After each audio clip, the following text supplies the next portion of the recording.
سلام دوستای عزیزم، امیدوارم که سال خوبی رو شروع کرده باشید. سال نوتون مبارک باشه. این از سفره 7 سین من. میخوام که دونه دونه اجزای سفره 7 سین رو براتون بگم که به آلمانی چی میشه. بریم با هم. این یه نمای کلی از 7 سین من امسال نوروز 403. خب از اینجا شروع میکنم که من چند سالی هستش که اصلاً توی سفره 7 سینم گندم نمیذارم، به جاش یه گل سبز میذارم همیشه. ولی خب گندم به شکل خشک شده رو دارم که گندم میشه وایتسن. بعد اینجا سرکه رو داریم، اسیخ، سکه، مونتسه،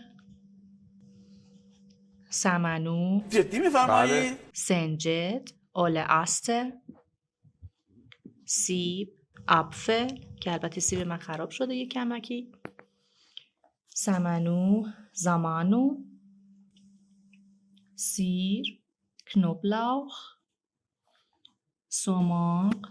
سوماق، شم، کرزه، تخم مرغ، آی و کتاب حافظ. یه تشکر ویژه هم دارم بابت این ترمه زیبایی که میبینید و این جام شراب خیلی خیلی خوشگل که از زبان آموز خوبم جناب آقای ذهبی به من هدیه داده شده و این سفره 7 سین منو خیلی خیلی زیباتر کرده. ممنون از همگیتون. سال خوبی رو براتون آرزو میکنم.